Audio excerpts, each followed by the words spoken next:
നമസ്കാരം. കഴക്കൂട്ടം പോസ്റ്റ് ഓഫീസിന്റെ ഒരു ദുരവസ്ഥയാണ്.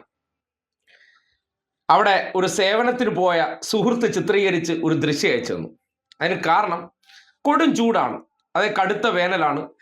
അതിന്റെ ഭാഗമായിട്ട് 11 മണി മുതൽ എവിടെയെങ്കിലും പോയി കഴിഞ്ഞാൽ നമുക്ക് ഈ ഉഷ്ണമെടുത്ത് അല്ലെങ്കിൽ ചൂടെടുത്ത് മനുഷ്യന് അസഹ്യമാകുന്ന ഒരു അവസ്ഥയുണ്ട്.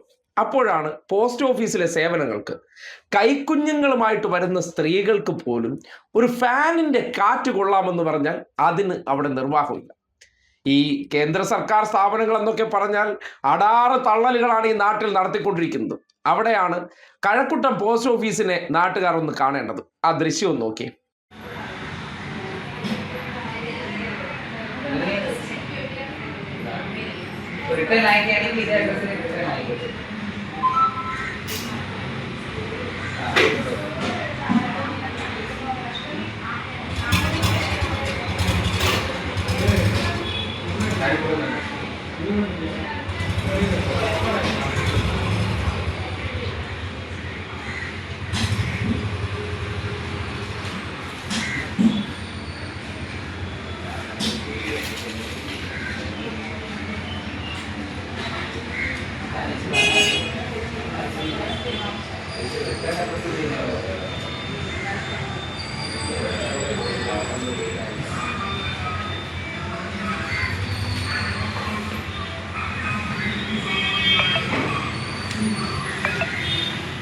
ഓക്കെ, ഏതൊരു സർക്കാർ സ്ഥാപനം ആയിക്കോട്ടെ, അവിടെ സേവനത്തിന് വരുന്നവർക്ക് സൗകര്യങ്ങൾ ലഭ്യമാക്കുക എന്നുള്ളതാണ് പ്രാഥമികമായി ചെയ്യേണ്ട കാര്യം.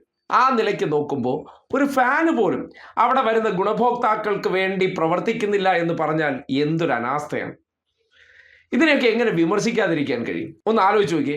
അതോ ഈ ഗുണഭോക്താക്കളുടെ ഫാന് മാത്രമേ പ്രവർത്തിക്കാതെ ഉള്ളൂ? ജീവനക്കാരിരിക്കുന്നിടത്ത ഫാനുകളെല്ലാം കൃത്യമായി പ്രവർത്തിക്കുന്നുണ്ട്. അതിനെന്തെങ്കിലും തകരാറ് വന്നാൽ വളരെ വേഗത്തിൽ അവർക്കത് ശരിയാക്കാനും അറിയാം. പിന്നെ ഗുണഭോക്താക്കളുടെ കാര്യത്തിൽ അവരെത്തി ചൂടെടുത്താലും കുഴപ്പമില്ല. ഇങ്ങനെയുള്ളൊരു മാനസികാവസ്ഥയാണ് ആദ്യം മാറേണ്ടത്. ഇത് കഴക്കൂട്ടം പോസ്റ്റ് ഓഫീസിൽ ഒരാവശ്യത്തിന്, ഇപ്പോൾ പോസ്റ്റ് ഓഫീസ് എന്ന് പറഞ്ഞാൽ പഴയതുപോലെ കത്തിടപാടുകളൊക്കെ കുറഞ്ഞിട്ടുണ്ട്. ഏതെങ്കിലുമൊക്കെ കമ്പനികളുമായി ബന്ധപ്പെട്ടോ അല്ലെങ്കിൽ ഈ ലോണുമായി ബന്ധപ്പെട്ടിട്ടുള്ള ലെറ്ററുകൾ വരുന്നതിനപ്പുറം വളരെ ചുരുക്കം സേവിങ്സ് അക്കൗണ്ടുകളിലേക്ക് മാറിക്കൊണ്ട് അല്ലെങ്കിൽ ഈ നിക്ഷേപ പദ്ധതികൾ തുടങ്ങിക്കൊണ്ടാണ് ഇപ്പോൾ പോസ്റ്റൽ മേഖലയെ തന്നെ നിലനിർത്തിയിരിക്കുന്നത്. ആ പോസ്റ്റൽ മേഖലയിലേക്ക് അത്തരം നിക്ഷേപ പദ്ധതികൾ അല്ലെങ്കിൽ സമ്പാദ്യ പദ്ധതികൾക്ക് പണം അടയ്ക്കാൻ വേണ്ടിയൊക്കെ വരുന്നവർ മണിക്കൂറുകൾ ക്യൂ നിൽക്കേണ്ട അവസ്ഥ വരുന്നുണ്ട്.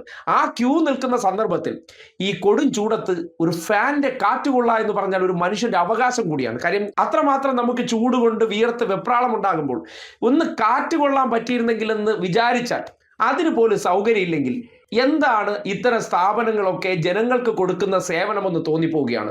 ഈ ഗവൺമെന്റ് സ്ഥാപനങ്ങൾ എന്ന് പറഞ്ഞാൽ ഈ നാട്ടിലെ ജനങ്ങൾക്ക് സേവനങ്ങൾ എത്തിച്ചു കൊടുക്കാനുള്ള സംവിധാനങ്ങളാണല്ലോ. അവിടെ ഈ കെടുകാര്യസ്ഥയൊക്കെ നടക്കുന്നുണ്ടെന്ന് പറഞ്ഞാൽ അതിനെ സംബന്ധിച്ച് പരാതി പറഞ്ഞാൽ കൈമലർത്തുന്നവരാണെങ്കിൽ എന്താണ് നാട്ടുകാർ ചെയ്യേണ്ടത്? ഇതാണ് നമ്മുടെ നാട്ടിൽ കേന്ദ്ര സർക്കാർ സ്ഥാപനങ്ങൾ ഇപ്പോൾ എല്ലായിടത്തും കോൺട്രാക്റ്റ് ആക്കുകയാണല്ലോ. കേന്ദ്ര സ്ഥാപനങ്ങൾ മുഴുവൻ കോൺട്രാക്റ്റ് ആക്കുന്നു. അതൊക്കെ സ്വകാര്യവൽക്കരിച്ചുകൊണ്ട് എങ്ങനെയൊക്കെ പ്രൈവറ്റൈസ് ചെയ്യാമെന്ന് ആലോചിക്കുന്നിടത്ത് പോസ്റ്റൽ ഡിപ്പാർട്ട്മെന്റ് ഒക്കെ തകർച്ചയിലാണ്. പൂട്ടിപ്പോകാതെ നിലനിൽക്കുന്നത് തന്നെ കുറേയേറെ പേർക്ക് അവരുടെ ഒരു തൊഴിൽ മേഖലയായിട്ട് അത് നിലനിൽക്കുന്നുണ്ട്. വെന്റിലേറ്ററിൽ കിടക്കും പോലെയാണ് പ്രവർത്തിക്കുന്നത്. അപ്പോൾ അതിനകത്തുള്ള ജീവനക്കാർ അവർ ഈ ചൂടത്ത് കുറച്ച് സമയം ഇരിക്കാനുള്ള ബുദ്ധിമുട്ടിനെ കുറിച്ച് നിങ്ങൾക്ക് മനസ്സിലാകുന്നുണ്ട്.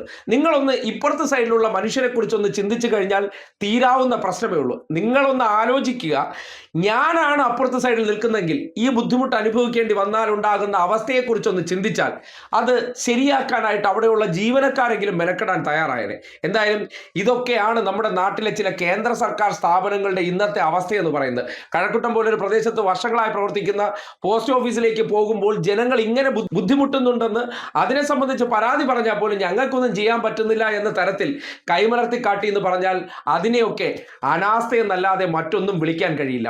എന്തായാലും കൈക്കുഞ്ഞുങ്ങളുമായിട്ട് വരുന്ന സ്ത്രീകളൊക്കെ അവിടെ അനുഭവിക്കുന്നതിന്റെ പ്രശ്നങ്ങളെക്കുറിച്ച് പറഞ്ഞു കേൾക്കുമ്പോൾ ഇത്തരം സ്ഥാപനങ്ങളൊക്കെ ജനം എന്തുകൊണ്ട് വെറുത്തു പോകുന്നു എന്നതിൻ്റെ ഏറ്റവും വലിയ ഉദാഹരണമാണ് കഴക്കൂട്ടം പോസ്റ്റ് ഓഫീസ് എന്ന് പറയാതിരിക്കാൻ നിർവാഹമില്ലാത്ത അവസ്ഥയാണ്.